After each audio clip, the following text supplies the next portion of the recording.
Hola, bienvenidos. Hoy en Spanish con Señora Bisbee vamos a hablar del verbo gustar. So gustar will be the focus of this video, how to use it in sentences, neat little things that you can do with gustar. It's a little bit of a weird verb, so let's take a look at how this works. Let's start by reviewing normal verbs. So up to this point, you've probably conjugated other verbs like yo hablo, for example, or tú hablas. Well, normal verbs in sentences follow a specific order, in English and in Spanish. For example, I speak Spanish with my friends. If I break that down into its parts of speech, I is the subject. That's what's doing the action. What's doing the speaking? I. That's the subject. Speak is the verb, it's the action word. What is being spoken? That's the object, in this case a direct object of the sentence. So what the verb is being done to. So what's being spoken? Spanish. With my friends forms a prepositional phrase. It starts with the preposition with. Now, Spanish works the same way. Subject, yo, verb, hablo. In Spanish, you could actually leave out the yo, and hablo would qualify as both the subject and the verb due to its conjugation. What's being spoken? Español. Prepositional phrase, con mis amigos. So notice the word order hasn't changed here. Yo hablo español con mis amigos. We start with the subject, then the verb, and all our extra details. That's normal sentences that we've worked with so far. They typically follow this word order. So now that we've seen normal sentences, let's talk about gustar, because gustar is a little different and breaks that typical sentence mold in Spanish. So first, to review, gustar, we think of it as to like, but remember that language has changed over time. Verbs have changed and adjusted their meanings. Gustar is one of these words. To like didn't originally exist as a concept. Like wasn't a word. So instead, it was thought of as to please. Think about when you hear like Old English. To please would be what you would hear. So for example, in modern English, I would say I like to run. But in Old English type of phrasing, we would say running pleases me. Gustar's based off of this old format. So to me, running is pleasing. So we have a little bit of a switch here. The subject here isn't the person anymore. What's pleasing? Running. So that's going to be the subject. Verb, pleases. And pleases whom? Me. So that would be our object of our sentence, specifically indirect. An indirect object is to whom or for whom an action is done in a sentence. So when we break down gustar, there's this 4-part formula for the word order that sentences use when we want to use this verb to like or to please. We have to construct using this formula. I know it's a little weird, but once you practice it, you get used to it. So we start with the indirect object. That's to whom it is pleasing. This is optional since this information will show up in another form a little bit further into the formula. To form this, we have to say to first, to say to whom. So a is how we say to in Spanish, and then that's usually followed by a noun or a pronoun or a name. So like if something's pleasing to Paco, for example, I would say a Paco. If something's pleasing to me, I would say a mi, con acento. If something's pleasing to you, I would say a ti, ti, right there at the bottom, no accent. Okay, so why is this optional? Well, because this information actually shows up in the next category, which is indirect object pronoun. This is just the shortened form of the information from the first column. We know pronouns replace nouns, so that's what this is doing. Now, this is a mouthful to say, so it can be referred to as an IOP or an IOP for short. So we have these handy-dandy little pronouns. Now, these are not optional. We have to have these in sentences with gustar. So if you want to say something's pleasing to me, me. To you, te. To him or to her or to you, formal, like usted, le. To us, nos. To y'all, os. So that would be used in Spain, like vosotros. To them or to you, like ustedes, les. So we use these pronouns. As you can see, it's pretty much a repeat of the information here, which is why this is optional. The only reason to include this is if there's really some confusion on who you're talking about over here. So for example, This bottom row, lay and lace, can mean multiple different people. You could have him, her, or you formal. You could have them or you formal. So to clarify who you're talking about, it's helpful to add this indirect object in, the and then someone else. For example, if I say, le gusta correr, we don't know who I'm talking about. But if I say, a Paco le gusta correr, now we know it's Paco for sure. So it can be quite helpful. It's also used for emphasis with these other ones that are a little more concrete. So, a mí me gusta correr, for example. So these two categories sort of work together. So the person in the sentence is represented by these items here. The pronoun, and if you want, the indirect object, the a, and then plus either a noun, a pronoun, or a name. The second half of the sentence is where the verb and the subject come in. We're used to the subject being at the start, but with gustar, it's going to be at the very end.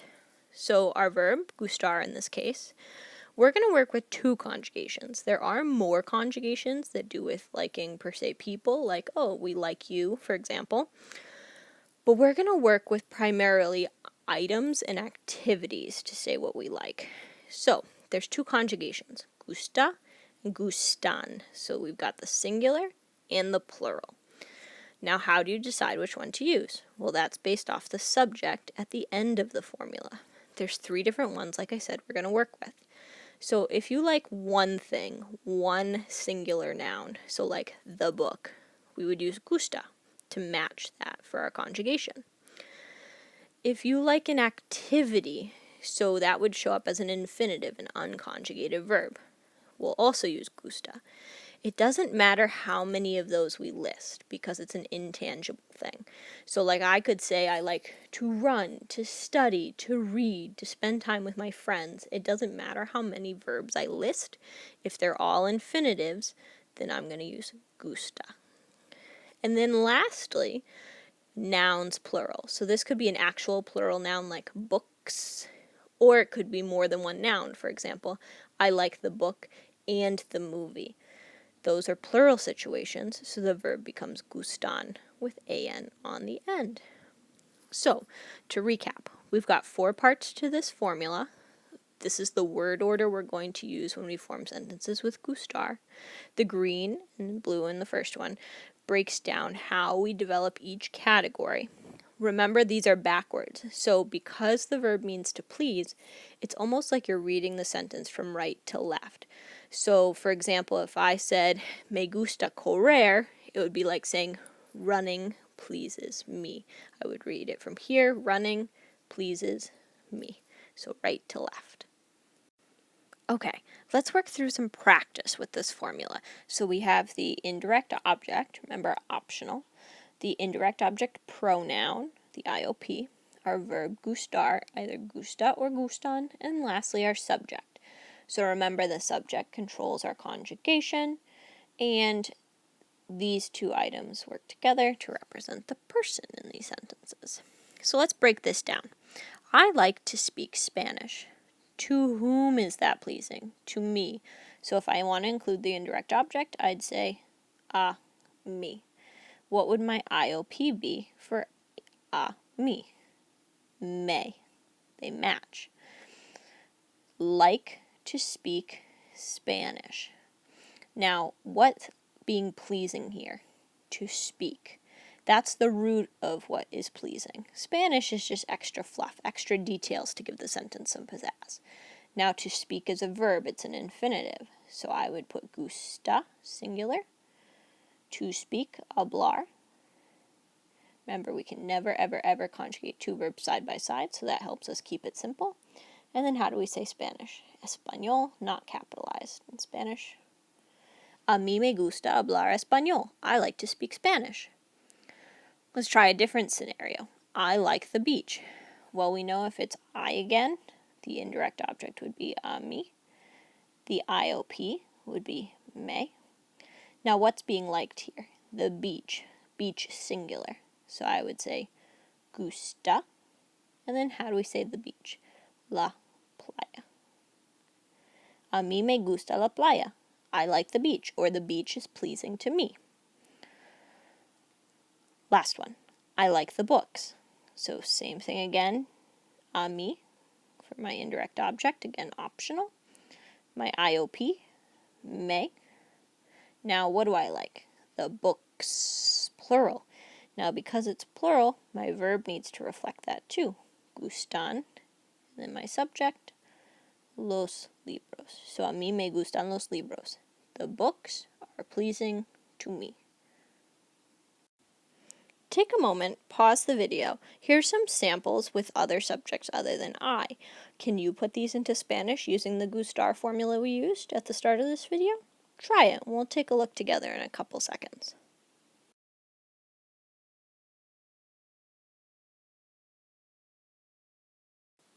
He likes to visit in the summer.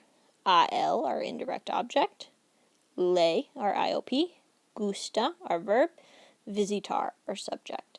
And then en el verano, in the summer, that's just added information, extra details. So why does this break down like this? We should include a él since le could mean multiple things. Gusta is singular because our subject is visitar. Let's try the next one. Do you like the car?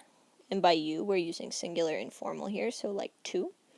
Now our indirect object, well first let's start, it's a question, so we need our correct punctuation in Spanish. Then the nice thing about Gustar, unlike other sentences, is the word order doesn't need to flip for questions. So we just add all the information, but with question marks. So indirect object would be a ti. It's not necessary because this gives us the same exact information, so it's optional. That's why there's parentheses. Te gusta el coche? Gusta is singular because our subject is el coche. Muy bien. We like the book and the movie. A nosotros, that would be our indirect object, but it's optional, so it's in parentheses since this shares the same information. Nos gustan, plural, because what do we like? El libro y la película. Two items, so therefore gustan. A nosotros nos gustan el libro y la película. Do y'all like to travel? And to clarify, this says plural informal, so that would be like saying vosotros is to whom this is pleasing. So again, it's a question, so we start off with our upside down punctuation in Spanish. Our optional indirect object of vosotros, it's optional since these two items mimic each other. There's no confusion about what os means for our IOP. Gusta, singular, because what's our subject? To travel, that's a verb, so this is singular. A vosotros os gusta viajar? Do y'all like to travel? Muy bien hecho. All right, nice job. Those are the basics with gustar. So keep in mind, to recap, that gustar is a weird verb. It's not like other conjugated verbs in Spanish. It uses a unique formula with a certain word order. Practice makes us better. So make sure that you work on memorizing the formula, what the different parts are and what order they go in, how you construct each section, and then using Gustar will become like second nature, and you'll be ready to try our next video on add-ons with Gustar. So how do you make using Gustar a little bit more unique and individualistic? Gracias, nos vemos, buena suerte.